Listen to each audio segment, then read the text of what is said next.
Bom, gente, muito boa noite a todos. Desculpa aí o pequeno atraso, 3 minutos,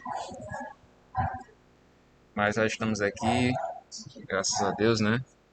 Vamos agradecer, né, ao nosso Pai Maior pela presença de todos, pela permissão deste retorno, né, a nossa reunião de estudo das terças-feiras. Vamos começar aqui com a leitura do livro Vigiai e Orai, Carlos Bacelli, irmão José.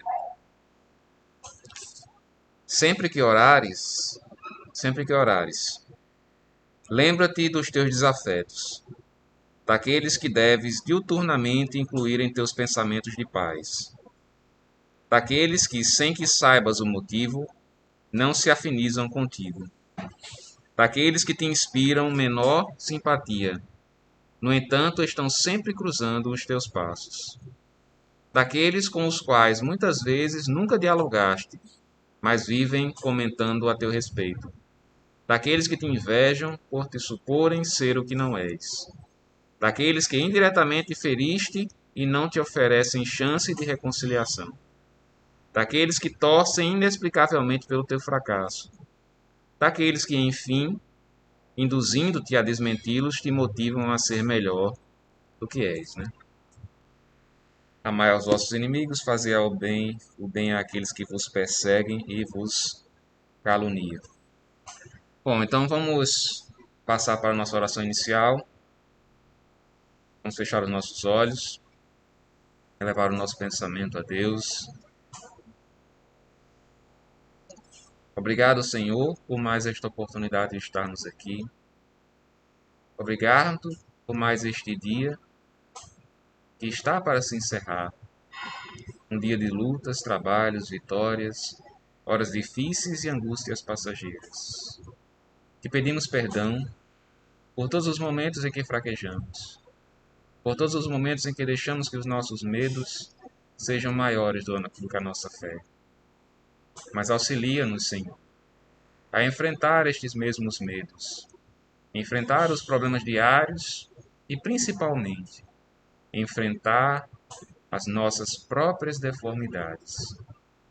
Que através desse esforço, Senhor, que nós vamos conseguir crescer, evoluir, nos tornarmos seres humanos melhores.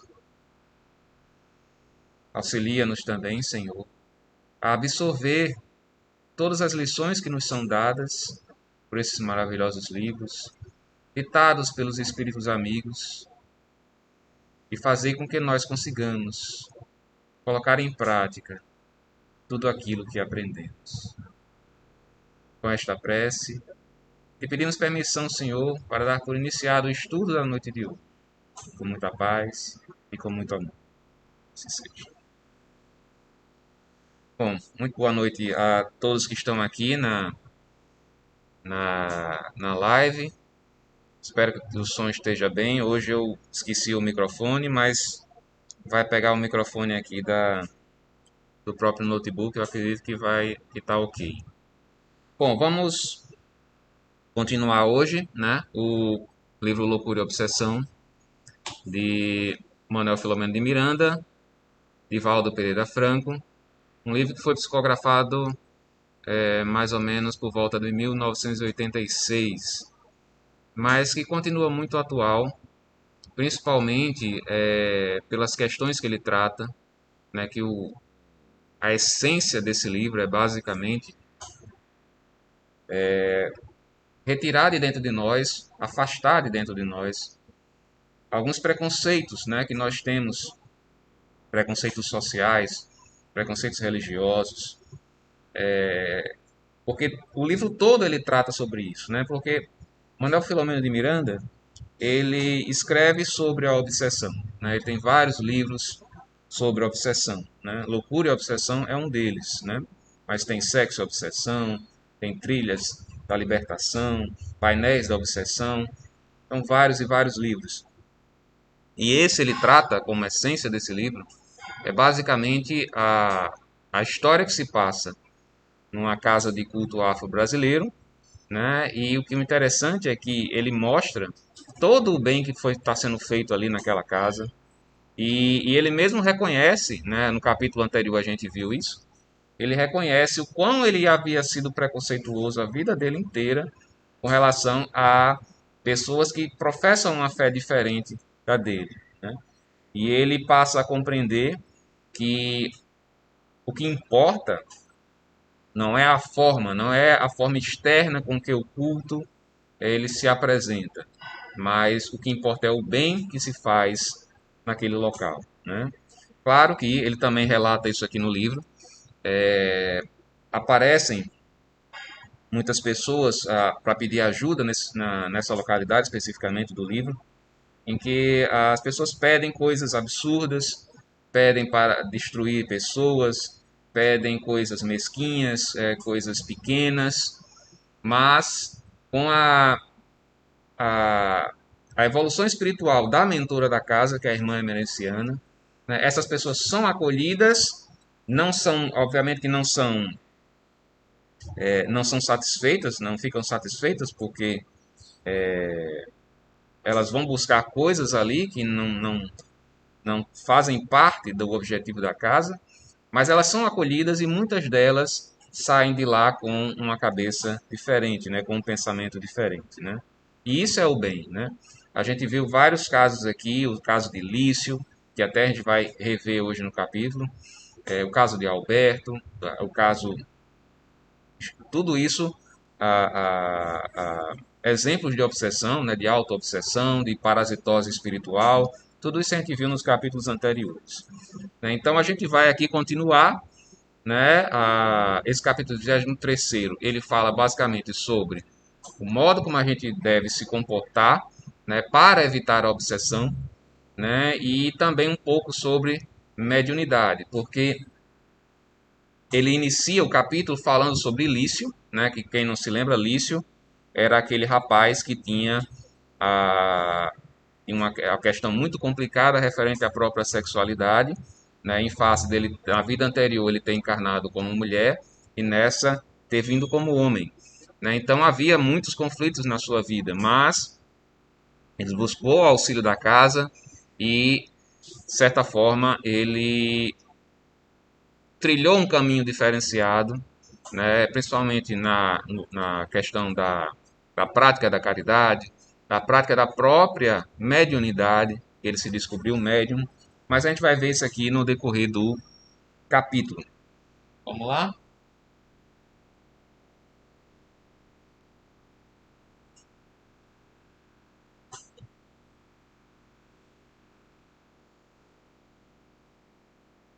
Bom, o capítulo ele começa justamente falando um pouco sobre a mediunidade, né? E diz assim: a faculdade mediúnica é, de certo modo, um claustro materno que permite a fecundação de vidas em novos estados psíquicos.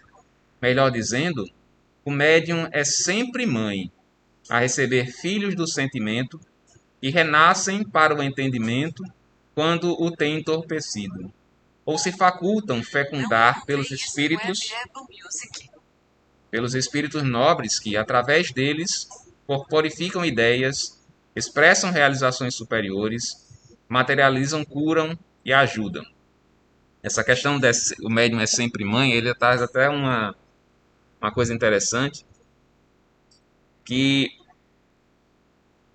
a maternidade que ele fala aqui é a questão do acolhimento, né, daqueles que vão até o médium. E também essa ideia de maternidade também se estende para as próprias obras que o médium faz, né, os livros também são considerados filhos, né? Então ele é como se fosse o médium que trabalha sério, né, o médium dedicado, o médium que busca realmente exercer a sua faculdade mediúnica de forma séria, né? Ele é como se fosse um grande pai ou uma grande mãe que acolhe a todos que o buscam, né? No caso aqui da casa que se passa o livro, né? A irmã emerenciana é a mentora espiritual da casa, mas existem os próprios médiuns lá da casa. E todos aqueles que buscaram o auxílio, todos aqueles foram acolhidos, né, com amor, com carinho, com atenção, né, como uma mãe dá atenção e dá carinho e dá amor para os seus próprios filhos biológicos ou, enfim, filhos. Né? Então, a mediunidade, ela tem esse papel. Né? Ela não é somente uma questão física, orgânica, de comunicabilidade com os espíritos. Né? O médium também tem esse papel de acolher, né, aqueles que necessitam. Né? É a prática da caridade pura e simples através de uma faculdade orgânica, que é a faculdade mediúnica. Né? Lembrando que quando eu falo faculdade orgânica, porque a mediunidade ela é algo inerente ao próprio corpo que a gente tem, né? Claro que existem as mediunidades espirituais, né? A gente vê em determinados livros cenas ocorrendo no mundo espiritual em que espíritos fazem ponte mediúnica para outro espírito, né? Outros espíritos. Mas enfim, é, é algo que está basicamente, no caso da gente aqui encarnados, está basicamente ligado às questões orgânicas. Não, por isso que se diz que todo mundo é médium, né?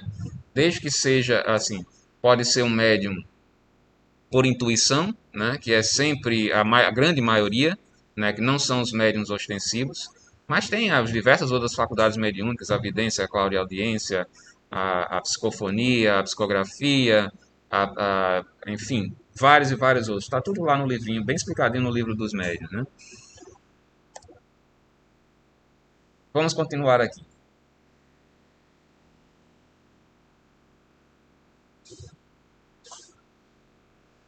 O bem que se faz sempre diminui o mal que se fez, conforme a contabilidade do amor. Serão, porém, indispensáveis os valores que devem ser adquiridos com empenho, de modo a facultar-lhe a sintonia correta com os bons espíritos que o deverão conduzir. Né? O médium, não só o médium, mas todos nós, para que nós tenhamos a assistência dos bons espíritos, nós devemos nos comportar como tal. Nós devemos ter um comportamento equilibrado e merecedor da atenção desses espíritos. Né? Porque toda ação corresponde a uma reação, né? Toda obra ela vai dar frutos, né? Sejam eles bons ou maus. Se nós nos comportarmos, como eu disse, uma vida regrada, uma vida equilibrada, uma vida pautada na prática da caridade no cumprimento dos ensinamentos do Evangelho do Cristo, obviamente que os bons espíritos estarão ao nosso lado, né? Tem até a frasezinha ali, né? Nossos pensamentos e nossos bons atos muito concorrerão para atrairmos entidades maravilhosas, né? Tá ali em cima de Herman ali, né? Ao mesmo passo que o mau comportamento, ele vai atrair justamente os maus espíritos, né? Que são justamente os espíritos que se aproveitam dessas brechas que são dadas para a obsessão. Então, mas o que seria esse comportamento necessário, principalmente para o médium, principalmente para o trabalhador da casa espírita, não só o médium ostensivo? Visitar enfermos, socorrer necessitados, aplicar passes ou bioenergia, como se modernizou a se chamar. Enfim, a caridade é um esporte da alma, pouco utilizado pelos candidatos à musculação moral e inteireza espiritual. As horas ociosas são anestésico para a dignidade e brechas morais contra o equilíbrio. Preenchê-las bem é procedimento de sabedoria, gerador de saúde mental. Ele fala nessa questão da musculação moral e esporte da alma, porque no parágrafo anterior ele faz um paralelo com relação à atividade física para o corpo, né? Que é da necessidade da atividade física, né? Do exercício físico para a manutenção do corpo físico. Né? Aí ele diz o seguinte, que ao mesmo tempo que a prática do esporte, da atividade física é questão de saúde para o corpo físico, a prática da caridade é questão de saúde para o espírito, né? Para a alma. E isso é gerador de saúde mental. Vamos lá, vamos continuar aqui?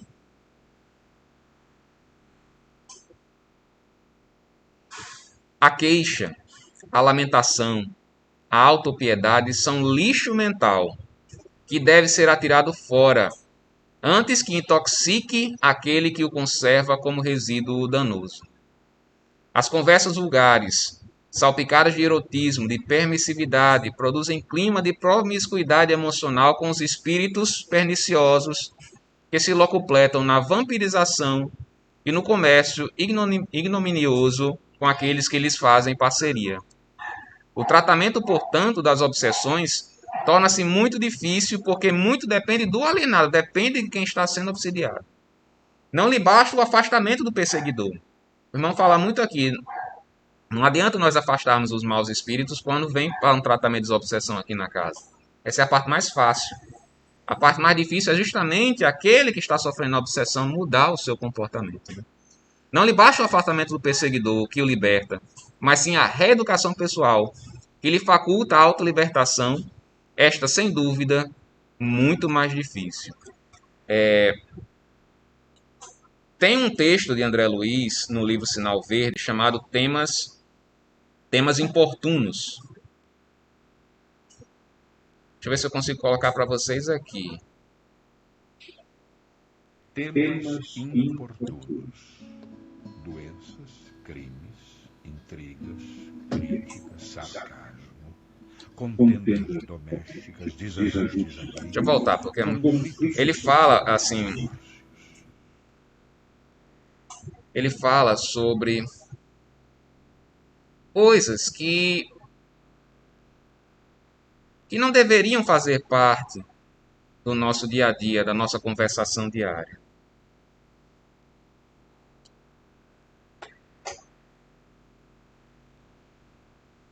Temas importunos.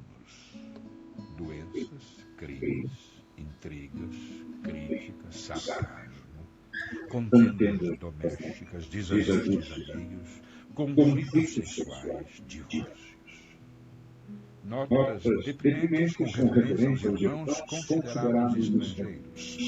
Racismo, preconceitos sociais, divergências, atritos religiosos, áudio, carestia da vida, males pessoais, lamentações, comparações pejorativas, recordações infelizes. Reprovação a serviços públicos, infidelidade conjugal, pornografia, comentários desdemorosos quanto à casa do outro. Vamos lá, vamos repetir aqui. Deixa eu tentar botar aqui.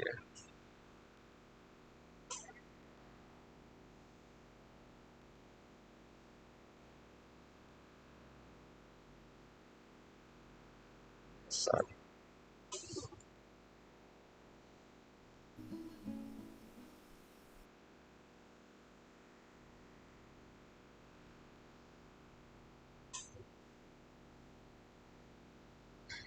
Temas importunos.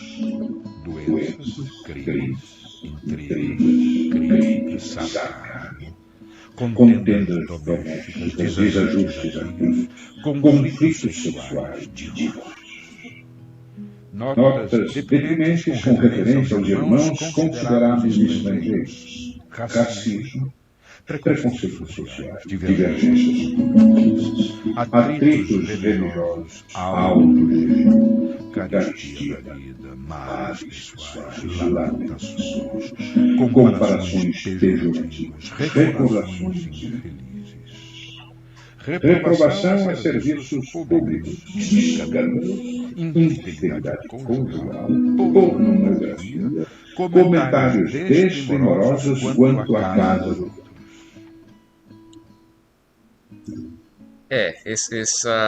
Esse texto, como eu disse, está no livro Sinal Verde, né, de André Luiz, que justamente são temas que ele considera importunos ou inoportunos, né, que justamente atraem, né, são pensamentos deletérios, né, esse tipo de assunto são assuntos deletérios que atraem maus pensamentos e, consequentemente, os maus espíritos, né? A gente viu que é um leque bem vasto, né? A questão é justamente o quanto nós podemos nos vigiar com relação a isso, né? Vamos lá, vamos continuar aqui.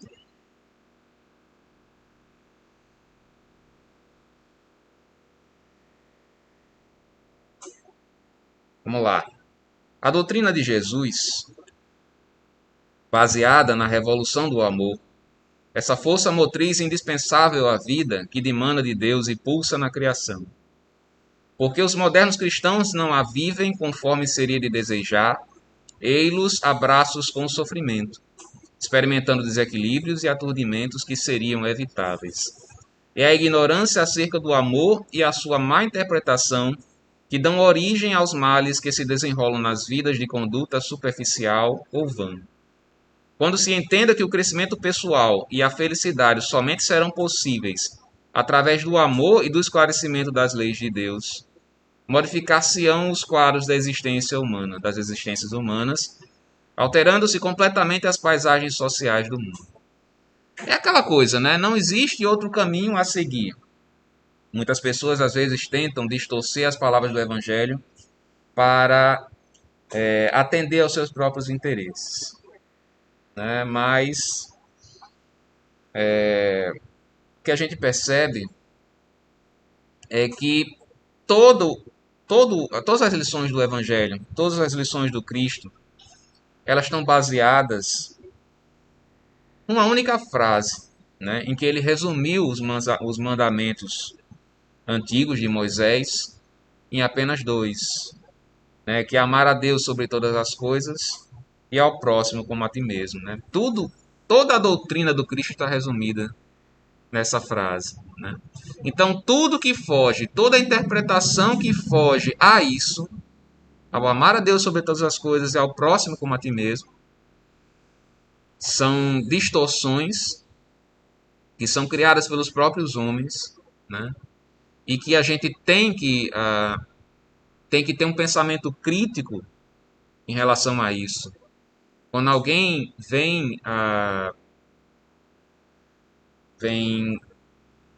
colocar o supedâneo, ou enfim, colocar embasamento evangélico em determinadas atitudes, nós vamos parar para pensar e ver, mas será que esse tipo de atitude está dentro do amar a Deus sobre todas as coisas e ao próximo como a ti mesmo?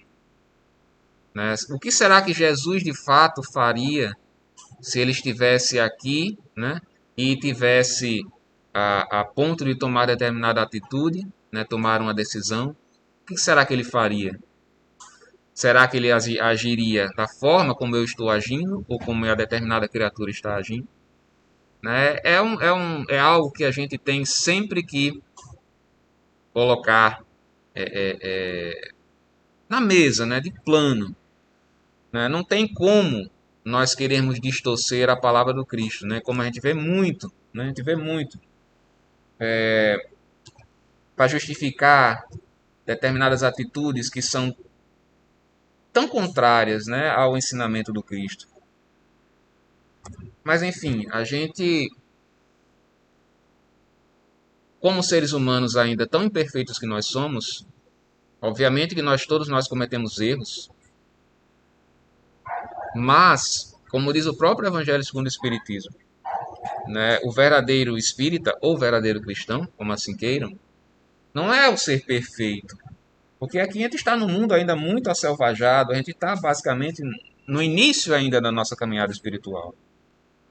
Então nós não podemos querer que o verdadeiro cristão seja um ser perfeito, mas seja aquele que faz esforços para dominar as suas más inclinações.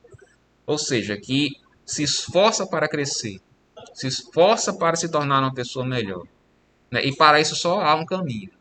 É o Evangelho do Cristo, sem distorções. E sempre com base nisso. Amar a Deus sobre todas as coisas e ao próximo como a si mesmo. Aí no caso aqui, Lício, né, ele questiona. Mas e se eu não tiver forças vindo a tombar em novos equívocos? Aí a mentora responde, recomece 1000 vezes que se façam necessárias. Inicialmente não pense em termos de insucesso ou queda. Quando agasalhamos receios, partimos para o combate com parte dos equipamentos de luta apresentando falhas. Todavia, se o erro surgir, o delito vencer, retome o caminho, restaure a decisão e prossiga. É a resiliência. Errou, tome consciência do seu erro, não entre na questão do remorso e do sentimento de culpa exagerado, porque isso só vai lhe estacionar, né, como diz Luana de Ângeles. Tendo consciência do seu próprio erro, siga em frente, tentando corrigir aquilo que você cometeu de errado. Né? O arrependimento ele tem que ser ativo. Né? Não pode apenas você, eu errei no passado e ficar remoendo aquela coisa sem tomar nenhuma atitude para corrigir aquilo que você fez. Né? Então, se nós cairmos, levantamos, andamos para frente com um sentimento de corrigir aquilo que nós praticamos de errado. Né? Resiliência, essa é a palavra. Assim como a flor que está, no caso essa flor que nasceu no meio do asfalto. Né? O grande problema da conduta humana não é tanto o que se não faz de incorreto, por temor ou falta de oportunidade, mas sim o que se acalenta a fazer e se pratica no campo mental. Né? Muitas vezes, mas pensar não é pecado. Pensar atrai energias deletérias. Você emana energias deletérias e atrai energias deletérias para você. Né? Então, o orai e vigiai, né? Já falei isso aqui algumas vezes, o vigiai é você controlar as suas palavras, as suas ações e também os seus pensamentos. Né? Então, se você tem determinados pensamentos, mas não coloca em prática, pensamentos ruins, maus, mas você não coloca em prática por medo, por temor de alguma coisa, isso não é assim, não vai lhe trazer nada de bom. O que vai lhe trazer de bom é justamente você, ao ter esses pensamentos, você tentar dominar esses pensamentos, né? Modificar para tirar o sinal de negativo e colocar um sinal de positivo, né? No campo mental, experimentando e mantendo conúbios emocionais do mais baixo teor, acobertados pela aparência que não deixa transparecer tais ocorrências. Assim, qualquer tentame de educação, dignidade, saúde ou qual seja, objetivando o bem do homem, deve iniciar-se na esfera psíquica, através da sua conscientização e constante vigilância mental, para não se derrapar nos devaneios que são de funestas consequências. Uma vez falar aqui, mas como? Como é que eu vou controlar meus pensamentos? O pensamento não se controla. Controla-se sim. A gente não consegue controlar 100% dos nossos pensamentos porque ainda nós somos muito inferiores, muito pouco evoluídos. Então aqueles pensamentos negativos vêm, né? Às vezes de uma hora para outra. Como nós ainda não temos evolução suficiente para manter esses pensamentos 100% afastados, o que é que nós podemos fazer? Vindo o pensamento, não, eu sei que esse pensamento é mal, é equivocado. Eu vou trocar por um pensamento de positividade. Né? Então, nós temos essa condição. Né? Pode, como eu disse, nós talvez não tenhamos a condição de colocar uma barreira em 100% deles. Mas nós temos o poder de modificar os pensamentos que nós estamos tendo. Né? E pensamento, ele é energia, ele é matéria. A gente sabe que no mundo espiritual tudo é plasmado através do pensamento. Né? Então, assim, nós não podemos achar que o pensamento é algo secundário. Né? Ele tem a sua importância mais do que nós imaginamos. Bom, gente, tem mais um aqui? Tem.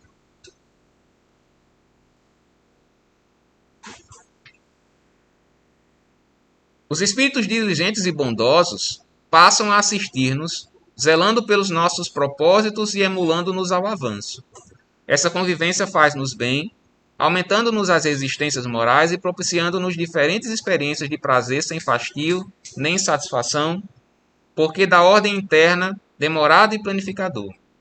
De ordem interna, demorado e planificador.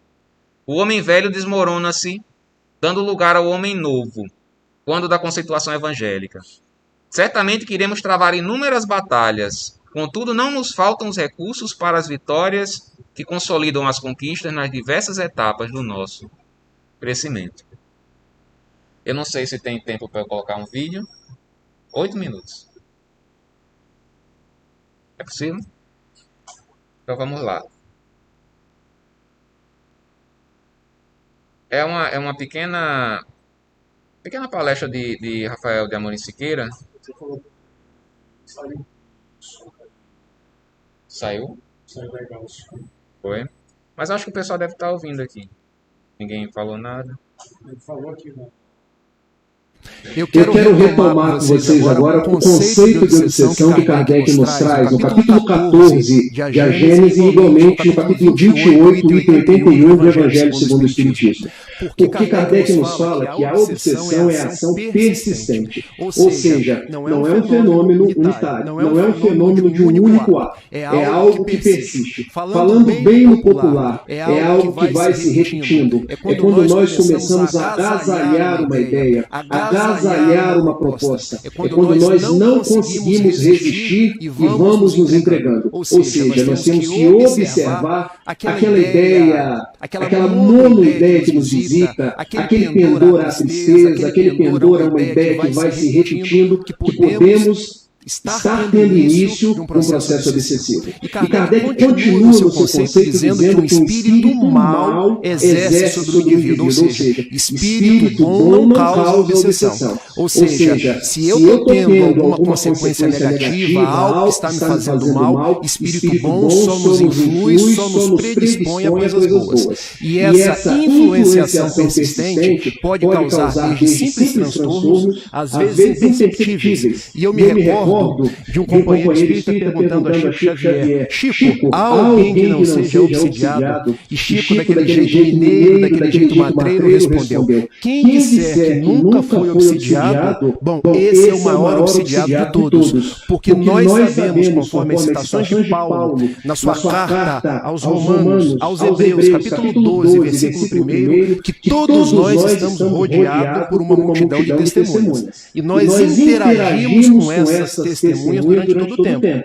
A nossa mente é tal qual a Rádio Rio de Janeiro, porque a gente projeta ondas e nós recebemos ondas. E de acordo com o teor dos nossos pensamentos, nós podemos ser influenciados.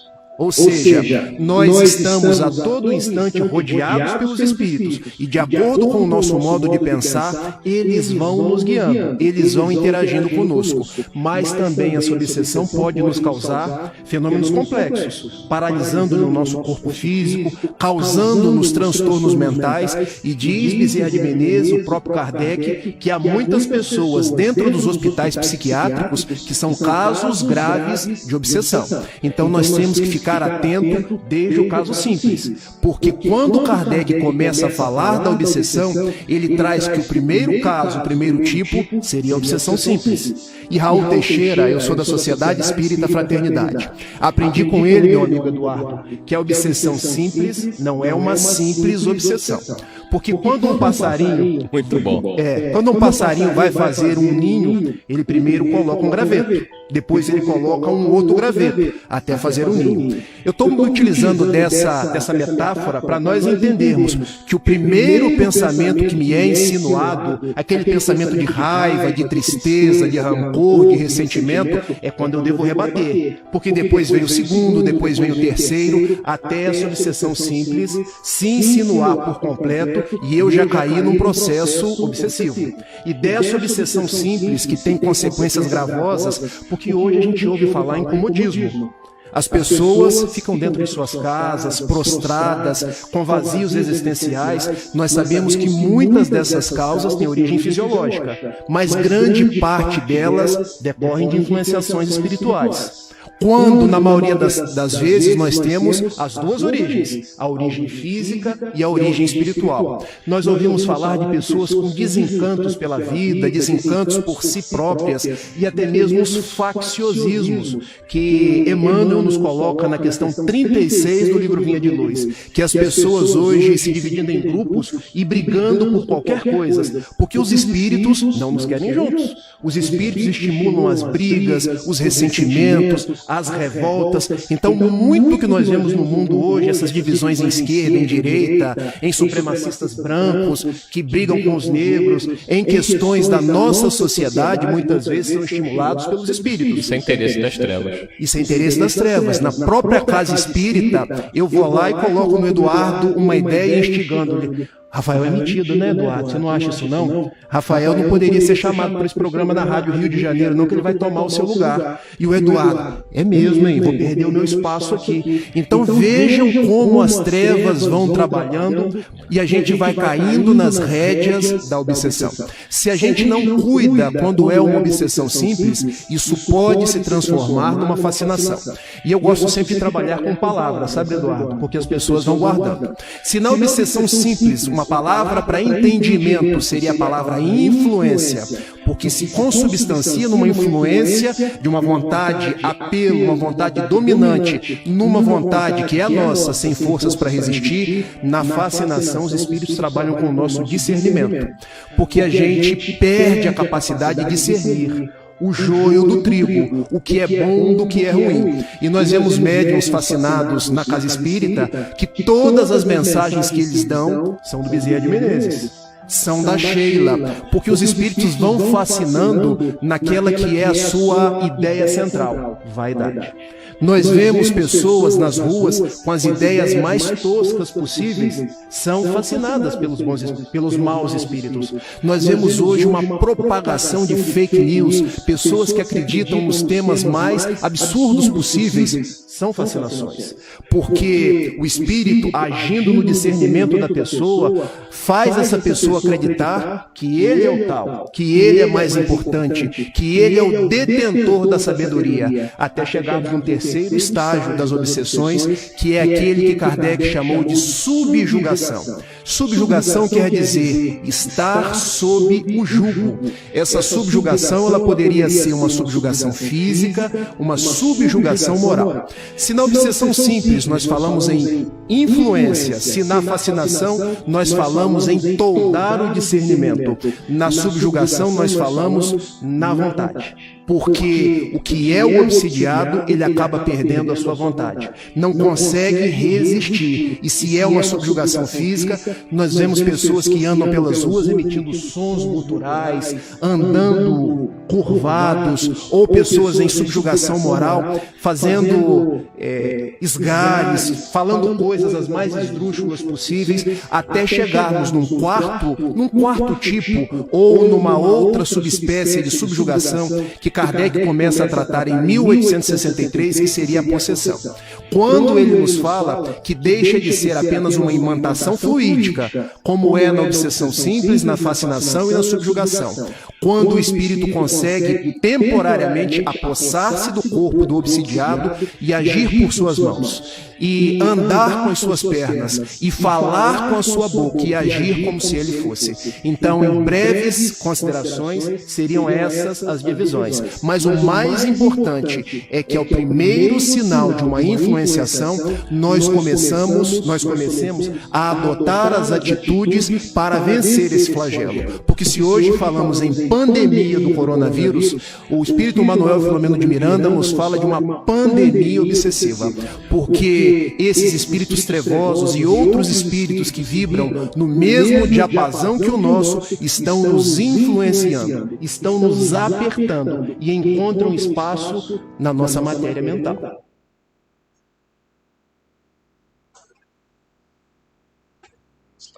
Certo.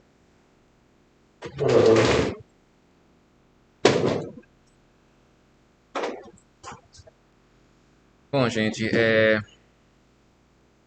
vamos encerrar aqui.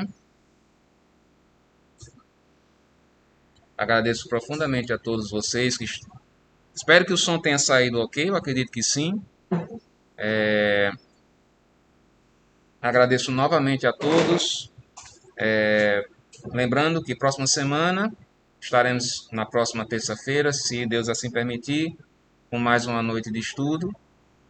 Desta feita não presencial, mas através do Facebook. Então, vamos fechar os nossos olhos. Vamos agradecer a Deus dizendo assim: Pai nosso que estais nos céus, santificado seja o vosso nome. Venha a nós o vosso reino. Seja feita a vossa vontade, assim na terra como também nos céus. Pão nosso de cada dia do corpo e da alma nos dai hoje. Perdoai as nossas ofensas e dívidas, assim como nós perdoamos aqueles que tanto nos têm ofendido. E não nos deixeis cair em más tentações, mas livra-nos, Senhor, de todos os males, porque teu é o reino, o poder e a glória, para todo sempre. Que assim seja. Então, que Deus nos abençoe. Uma boa noite a todos. Fiquem com Deus.